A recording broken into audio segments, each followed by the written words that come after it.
के मुकाबले 7 महिलाएं, जाति एवं सुधार, परिवर्तन की दिशा में उठते कदम। 19वीं सदी की शुरुआत से ही हमें सामाजिक रीति रिवाजों और मूल्य मान्यताओं से संबंधित बहस मुबाहिसे और चर्चाओं का स्वरूप बदलता दिखाई देता है। इसकी एक अहम वजह यह थी कि संचार के नए तरीके विकसित हो रहे थे। पहली बार किताबें, अखबार, पत्रिकाएं, पर्चे और पुस्तिकाएं छप रही थीं। ये चीजें न केवल पुराने साधनों के मुकाबले सस्ती थी बल्कि उन पांडुलिपियों के मुकाबले ज्यादा लोगों की पहुंच में भी थी। आम लोग भी उन चीजों को पढ़ सकते थे। उनमें से बहुत सारे अपनी भाषाओं में लिख सकते थे और अपने विचार व्यक्त कर सकते थे। नए शहरों में तमाम तरह के सामाजिक, राजनीतिक, आर्थिक और धार्मिक मुद्दों पर पुरुषों और कभी कभी महिलाओं के बीच चर्चा होती रहती थी। ये चर्चाएं आम जनता तक पहुंच सकती थीं और सामाजिक परिवर्तन के आंदोलन से जुड़ी होती थी।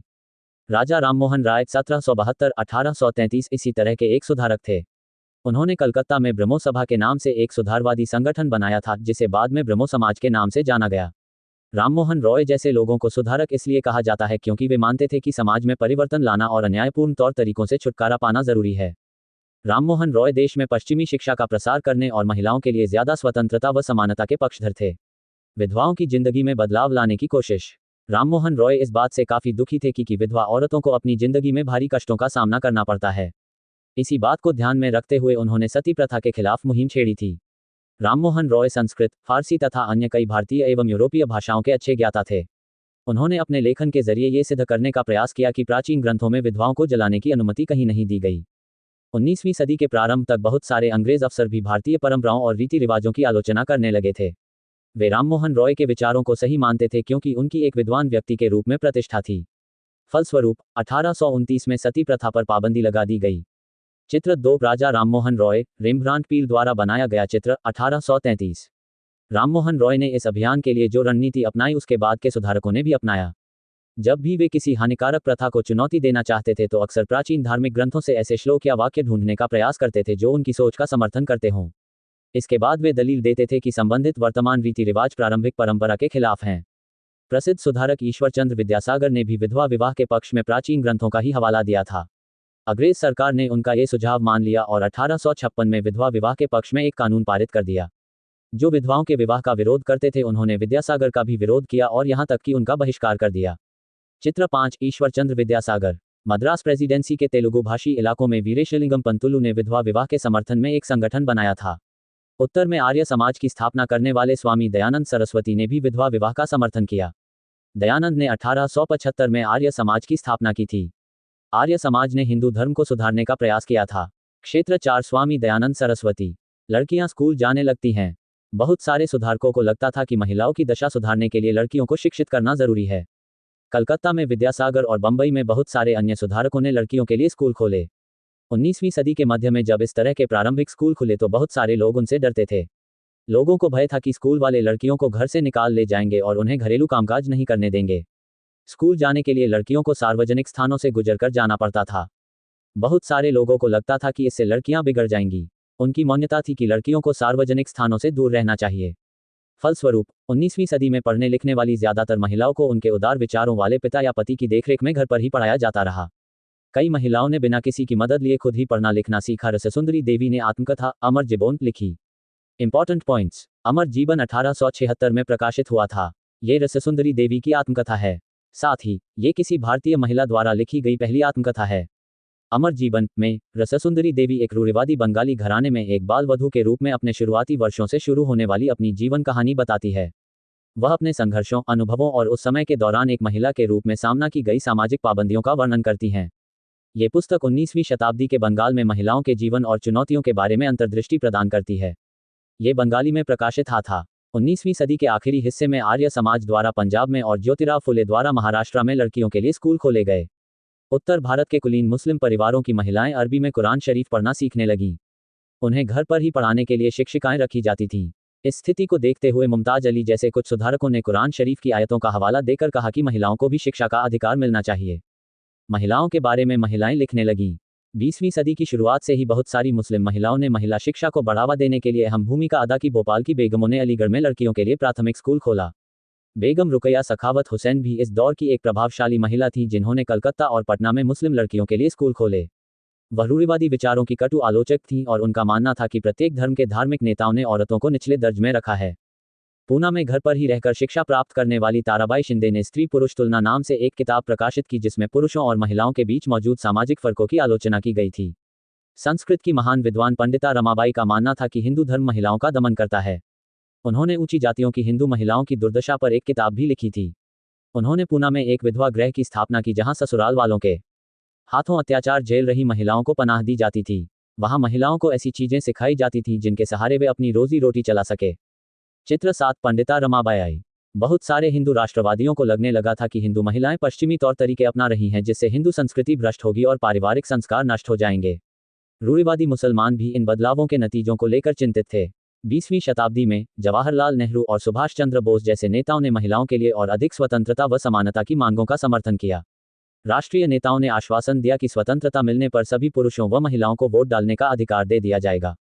परंतु उनका आह्वान था कि जब तक स्वतंत्रता नहीं मिल जाती तब तक महिलाओं को अंग्रेजी राज विरोधी संघर्ष में ही जोर लगाना चाहिए। बाल विवाह के विरुद्ध कानून। 1929 में बाल विवाह निषेध अधिनियम पारित किया गया। इस कानून के बारे में वैसी कड़वी बहसें और संघर्ष नहीं हुए जैसे पर पुराने सुधारवादी कानूनों के बारे में हुए थे। इस कानून के अनुसार 18 साल से कम उम्र के लड़के और 16 साल से कम उम्र की लड़की की शादी नहीं की जा सकती। बाद में यह उम्र बढ़ाकर क्रमशः 21 साल व 18 साल कर दी गई। जाति और समाज सुधार। राममोहन राय ने जाति व्यवस्था की आलोचना करने वाले एक पर पुराने बौद्ध ग्रंथ का अनुवाद किया।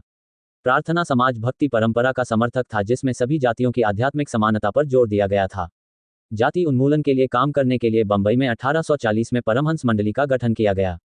इन सुधारकों और सुधार संगठनों के सदस्यों में से बहुत सारे ऊंची जातियों के लोग थे। 19वीं सदी में ईसाई प्रचारक आदिवासी समुदायों और निचली जातियों के बच्चों के लिए स्कूल खोलने लगे थे। इस प्रकार इन बच्चों को बदलती दुनिया में अपना रास्ता ढूंढने के नए साधन मिलने लगे थे। कुछ लोग असम, मॉरिशस, त्रिनिदाद और इंडोनेशिया आदि स्थानों पर बागानों में काम करने भी चले गए। नए स्थानों पर काम अक्सर बहुत कठोर था, परंतु गरीबों, निचली जातियों के लोगों को ये गांवों में सवर्ण जमींदारों द्वारा उनके जीवन पर दमनकारी कब्जे और दैनिक अपमान से छूट निकलने का एक मौका था। सेना में भी लोगों की जरूरत बढ़ गई थी। अछूत माने जाने वाले महार समुदाय के बहुत सारे लोगों को महार रेजिमेंट में नौकरी मिल गई। दलित आंदोलन के नेता B.R. अंबेडकर के पिता एक सैनिक स्कूल में ही पढ़ाते थे। समानता और न्याय की मांग। मध्य भारत में सतनामी आंदोलन की शुरुआत घासीदास ने की, जिन्होंने चमड़े का काम करने वालों को संगठित किया और उनकी सामाजिक स्थिति में सुधार के लिए आंदोलन छेड़ दिया। पूर्वी बंगाल में हरिदास ठाकुर के मतुआ पंथ ने चांडाल काश्तकारों के बीच काम किया। हरिदास ने जाति व्यवस्था को सही ठहराने वाले ब्राह्मणवादी ग्रंथों पर सवाल उठाया। जिसे आज केरल कहा जाता है, वहां अजावा जाति के श्री नारायण गुरु ने अपने लोगों के बीच एकता का आदर्श रखा। उन्होंने जातिगत भिन्नता के आधार पर लोगों के बीच भेदभाव करने का विरोध किया। उनके अनुसार सारी मानवता की एक ही जाति है। गुलामगिरी। निम्न जाति नेताओं में ज्योतिराव फुले सबसे मुखर नेताओं में से थे। 1827 में जन्मे ज्योतिराव फुले ने ईसाई प्रचारकों द्वारा खोले गए स्कूलों में शिक्षा पाई थी। बड़े होने पर उन्होंने जाति आधारित समाज में फैले अन्याय के बारे में अपने विचार व्यक्त किए। उन्होंने ब्राह्मणों के इस दावे पर खुलकर हमला बोला कि आर्य होने के कारण वे औरों से श्रेष्ठ हैं। फुले का तर्क था कि आर्य विदेशी थे जो उपमहाद्वीप के बाहर से आए थे और उन्होंने इस मिट्टी के असली वारिसों आर्यों के आने से पहले यहाँ रह रहे मूल निवासियों को हराकर उन्हें गुलाम बना लिया था। जब आर्यों ने अपना प्रभुत्व स्थापित कर लिया तो वे पराजित जनता को नीच निम्न जाति वाला मानने लगे। फुले के अनुसार ऊंची जातियों का उनकी जमीन और सत्ता पर कोई अधिकार नहीं है, ये धरती यहाँ के देसी लोगों की, कथित निम्न जाति के लोगों की है। 1873 में फुले ने गुलामगिरी नामक एक किताब लिखी। इससे लगभग 10 साल पहले अमेरिकी गृह युद्ध हो चुका था जिसके फलस्वरूप अमेरिका में दास प्रथा खत्म कर दी गई थी। फुले ने अपनी पुस्तक उन सभी अमेरिकियों को समर्पित की जिन्होंने गुलामों को मुक्ति दिलाने के लिए संघर्ष किया था। इस तरह उन्होंने भारत की निम्न जातियों और अमेरिका के काले गुलामों की दुर्दशा को एक दूसरे से जोड़ दिया। चित्र 13 ज्योतिराव फुले। जाति सुधार का यह आंदोलन 20वीं सदी में भी पश्चिम भारत में B.R. अंबेडकर और दक्षिण में V. रामास्वामी नायकर जैसे महान दलित नेताओं के नेतृत्व में चलता रहा है। मंदिरों में कौन जा सकता था? अंबेडकर एक महार परिवार में पैदा हुए थे। बचपन में उन्होंने इस बात को बहुत नज़दीक से देखा था कि रोजाना की जिंदगी में जातीय भेदभाव और पूर्वाग्रह क्या होता है। स्कूल में उन्हें कक्षा के बाहर जमीन पर बैठना पड़ता था। उन्हें सवर्ण बच्चों द्वारा इस्तेमाल किए जाने वाले नलकों से पानी पीने की इजाज़त नहीं थी। स्कूल की पढ़ाई पूरी करने के बाद उन्हें उच्च अध्ययन के लिए अमेरिका जाने हेतु फेलोशिप मिल गई थी। 1919 में भारत लौटने पर उन्होंने समकालीन समाज में उच्च जातीय सत्ता संरचना पर काफ़ी लिखा। सन 1927 में अंबेडकर ने मंदिर प्रवेश आंदोलन शुरू किया जिसमें महार जाति के लोगों ने बड़ी संख्या में हिस्सा लिया। ब्राह्मण पुजारी इस बात पर बहुत आग बबूला हुए कि दलित भी मंदिर के जलाशय का पानी इस्तेमाल कर रहे हैं। 1927 से 1935 के बीच अंबेडकर ने मंदिरों में प्रवेश के लिए ऐसे 3 आंदोलन चलाए। वह पूरे देश को दिखाना चाहते थे कि समाज में जातीय पूर्वाग्रहों की जकड़ कितनी मजबूत है। गैर ब्राह्मण आंदोलन। पेरियार के नाम से प्रसिद्ध ही वी रामास्वामी नायकर एक मध्यवर्गीय परिवार में पले बड़े थे। अपने प्रारंभिक जीवन में वे सन्यासी थे और उन्होंने संस्कृत शास्त्रों का गंभीरता से अध्ययन किया था। बाद में वे कांग्रेस के सदस्य बने, परंतु जब उन्होंने राष्ट्रवादियों द्वारा आयोजित की गई एक दावत में देखा कि वहां बैठने के लिए जातियों के हिसाब से अलग अलग इंतजाम किया हुआ है, तो उन्होंने हताश होकर पार्टी छोड़ दी। इस दावत में निम्न जातियों और उच्च जातियों के लिए अलग अलग बैठने का इंतजाम किया गया था। पेरियार की समझ में आ चुका था कि अछूतों को अपने स्वाभिमान के लिए खुद लड़ना होगा। इसी बात को ध्यान में रखते हुए उन्होंने स्वाभिमान आंदोलन शुरू किया। पेरियार हिंदू वेद पुराणों के कट्टर आलोचक थे। खासतौर से मनु द्वारा रचित संहिता, भगवद गीता और रामायण के वे कटु आलोचक थे। उनका कहना था कि ब्राह्मणों ने निचली जातियों पर अपनी सत्ता तथा महिलाओं पर पुरुषों का प्रभुत्व स्थापित करने के लिए इन पुस्तकों का सहारा लिया है। ब्रह्मो समाज। केशव चंद्र सेन ब्रह्मो समाज के मुख्य नेताओं में से एक थे। ब्रह्मो समाज की स्थापना 1830 में की गई थी। ये संस्था सभी प्रकार की मूर्ति पूजा और बलि के विरुद्ध थी और इसके अनुयायी उपनिषदों में विश्वास रखते थे। डेरोजियो एवं यंग बंगाल। यंग बंगाल आंदोलन की शुरुआत हेनरी विवियन डेरोजियो ने की थी। 1820 के दशक में Henry Vivian Derozio Hindu college, Calcutta में अध्यापक थे। उन्होंने अपने विद्यार्थियों को परिवर्तनकारी विचारों से अवगत कराया और उन्हें तमाम तरह की सत्ता पर सवाल खड़ा करने के लिए प्रोत्साहित किया। रामकृष्ण मिशन और विवेकानंद। रामकृष्ण मिशन का नाम स्वामी विवेकानंद के गुरु रामकृष्ण परमहंस के नाम पर रखा गया था। यह मिशन समाज सेवा और निस्वार्थ श्रम के जरिए मुक्ति के लक्ष्य पर जोर देता था, जिनका मूल नाम नरेंद्र नाथ दत्त था।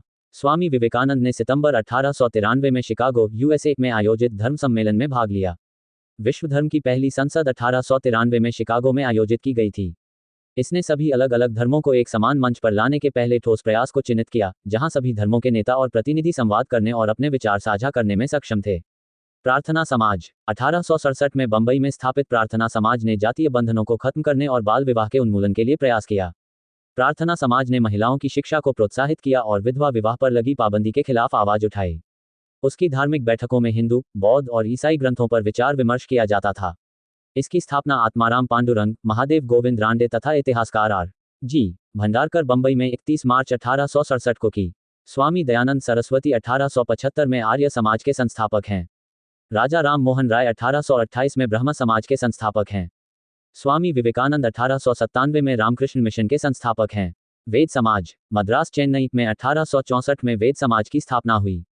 वेद समाज ब्रह्मो समाज से प्रेरित था। वेद समाज ने जातीय भेदभाव को समाप्त करने और विधवा विवाह तथा महिला शिक्षा को प्रोत्साहित करने के लिए काम किया। इसके सदस्य एक ईश्वर के अस्तित्व में विश्वास रखते थे। उन्होंने रूढ़िवादी हिंदुत्व के अर्धविश्वासों और अनुष्ठानों की सख्त निंदा की। केशव चंद्र सेन और के श्रीधरालू नायडू ने 1864 में मद्रास में वेद समाज की स्थापना के लिए काम किया। अलीगढ़ आंदोलन। सैयद अहमद खां द्वारा 1875 में अलीगढ़ में खोले गए मोहम्मदन एंग्लो ओरिएंटल कॉलेज को ही बाद में अलीगढ़ मुस्लिम विश्वविद्यालय के नाम से जाना गया। यहाँ मुसलमानों को पश्चिमी विज्ञान के साथ साथ विभिन्न विषयों की आधुनिक शिक्षा दी जाती थी। अलीगढ़ आंदोलन का शैक्षणिक सुधारों के क्षेत्र में गहरा प्रभाव रहा है। सिंह सभा आंदोलन। सिखों के सुधारवादी संगठन के रूप में सिंह सभाओं की स्थापना 1873 में अमृतसर से शुरू हुई थी। बाद में 1879 में लाहौर में भी सिंह सभा का गठन किया गया। इन सभाओं ने सिख धर्म को अंधविश्वास, जातीय भेदभाव और ऐसे आचरण जिसे वे गैर सिख समझती थी, से मुक्त कराने का प्रयास किया। उन्होंने सिखों को शिक्षा के लिए प्रोत्साहित किया, जिसमें अक्सर आधुनिक ज्ञान के साथ साथ सिख धर्म के सिद्धांतों को भी पढ़ाया जाता था। चित्र 20 खालसा कॉलेज, अमृतसर 1892 में सिख सभा आंदोलन के नेताओं द्वारा स्थापित किया गया। 6. देशी जनता को सभ्य